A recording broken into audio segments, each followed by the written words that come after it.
Well, now is the great time for our hypothetical segment. Yeah. So I came up with a hypothetical segment this week. Basically, it's if you were to adapt any story, doesn't matter where you got it from, video games, books, whatever, into a movie or a television show, um, who would you cast? What would it be? Who would be directing? All that stuff. So, would you like to take the floor? Yeah. So Yeah. I feel like this was a hard one because lately, if you would have asked me this maybe 5 years ago, I would probably have a bunch of things that I would say. But now, Like everything's been adapted. almost everything that I loved has been adapted. Halo's been adapted. Fallout's being adapted.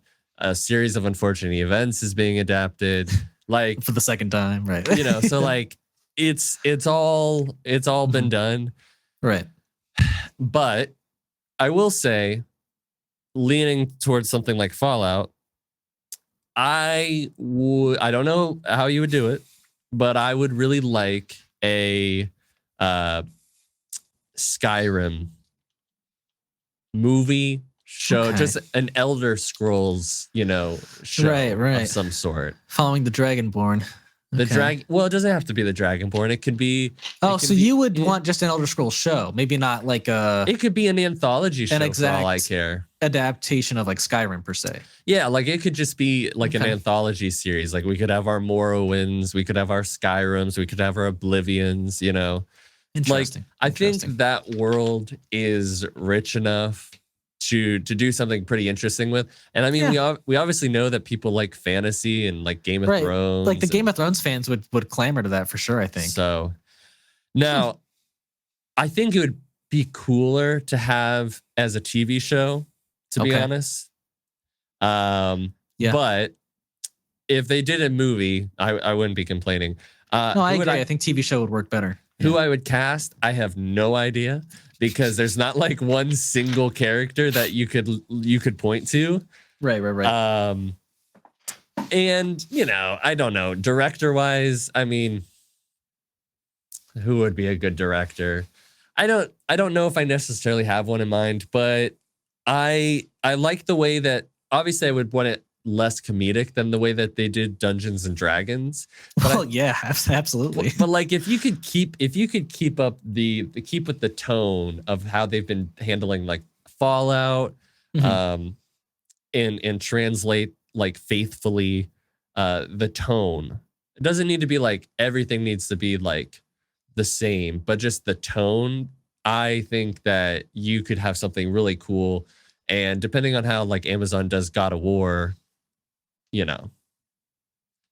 could be great. It could be cool. Yeah. So, okay. I like it. Yeah. I don't know if I expected that. I don't know what I was going to expect from you. But yeah, so mine is also a video game, also technically from Bethesda, funny enough. But yeah, I'm a pretty big fan of this game, these couple of games. It is a game I've talked about before called Dishonored. Oh yeah, I thought you were gonna say that. Yep. Yeah, you predicted that, huh? Well, yeah. So this is it's just a really great story and a really great like setting aesthetic. So basically, the story of Dishonored is follows the main character Corvo, and he's the bodyguard, the personal bodyguard of the queen. I can't remember exactly what her position, but she's like the leader of Dunwall, and she's like the empress, maybe I want to say. And it's kind of based on like 1800s, like Victorian London. Yeah. And basically, you well, first off, I should have some context. You are in an affair with the empress, and her daughter is also your daughter. And you get framed for the assassination of the empress, and the daughter is kidnapped, and you are like basically thrown in prison and are waiting to be like hung for 6 months. And so this person called the Outsider from this place called a dimension called the Void kind of reaches out to you, offering his abilities, his gifts, and you can either, go on a route for justice or for revenge. and it's a really great like steampunk kind of sci-fi story. Um, and it's got a really great sequel as well. So I think this would be perfect to adapt. Now, I really struggled with the casting of Corvo. But you Um, don't really need like a face, because he's already uh, got that mask on. sure, but I feel like any like TV show movie per se, and these would be movies. I wouldn't I, do TV shows for them. I would say Um, it's more fitting for a movie. but I think like any movie studio would want the mask to come off like at least like a third of the time, and I think that's what would happen. Um, and so like I wanted somebody with like kind of dad vibes, but like really kind of like tough and gritty in a sense. David Harbour. Yeah, I kind of thought of him. I mean, I'll tell you I was which. joking, but okay. I mean, like he didn't make my four Yeah, shortlist people. yeah.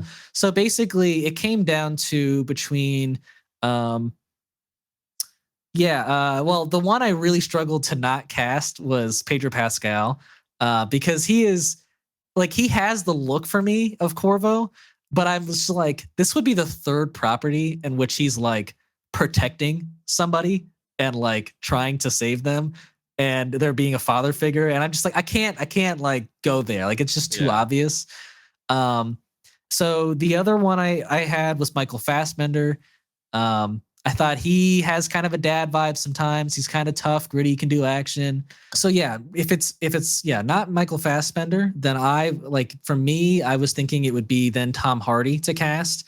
Tom Hardy to me, like I think we don't see it a lot, but I think he can like be goofy enough to pull off like a dad vibe in a sense, but also like he's pulled off like really great action in the past while being this kind of like Mad Max is like the Oh shining yeah. example to me, where he can be like this silent, like really calculating like person, um, and be this tough action, star per se. And so I think to But me also that funny. right, And I yeah. also think about him in Inception. Oh yeah. I forgot he was in that. That's funny. But yeah, like you need to have him have that like connection with Emily, the daughter, but also yeah, be this capable bodyguard. And I think the So older he's getting, the more he could fit into a role like that. yeah, I think he's pretty much perfect for it at this age, if maybe not a few years older. Um, but yeah, so and then for actresses, basically the first game, Emily Caldwin is let me get my notes back out. The first game, Emily Caldwin is 10 years old. So I don't know that many child actresses out there. So the one I kind of typecast in this was her name is Vivian Lyra Blair, and she played Leia in Obi-Wan.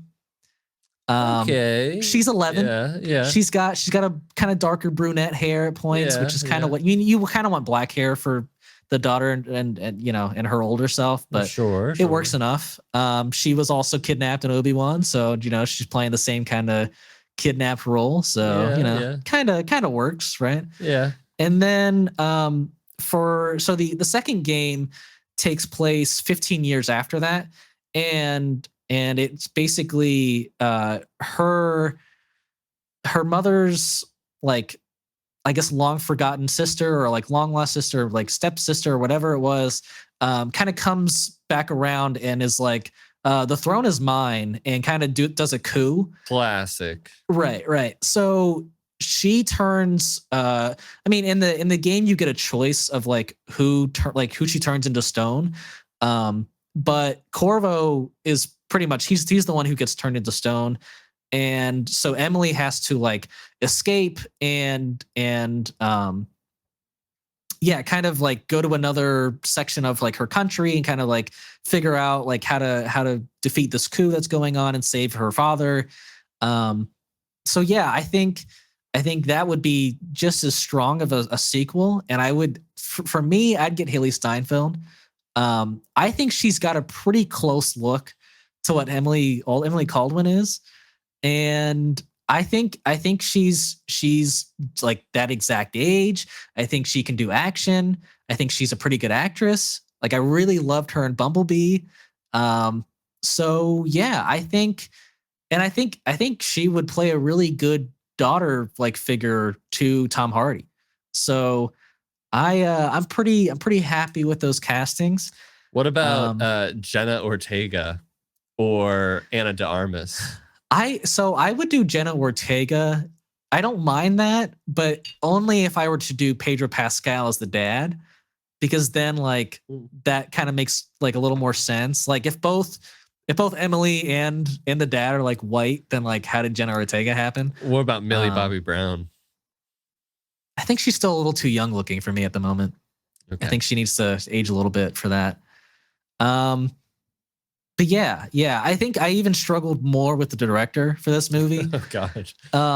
Because I just was like, what director can do like sci-fi like abilities, like a steampunk setting, like Victorian setting, with like really good action and a really good mystery. Denis Um, Villeneuve. well, so funny enough, Christopher like Nolan. one of the first, I guess, things that came to mind for me was Steven Spielberg. no. But it was that episode of Sherlock that like it takes place in like 1800s Victorian London. Oh yeah. Because it's like a really dark, gritty, kind of London era. And like the first game of Dishonored, there's like this huge rat plague that's going throughout the city. So I feel like that would really tie in well. And there's like a whole mystery kind of plot, obviously in Sherlock. So, but that director, his name is Douglas McKinnon.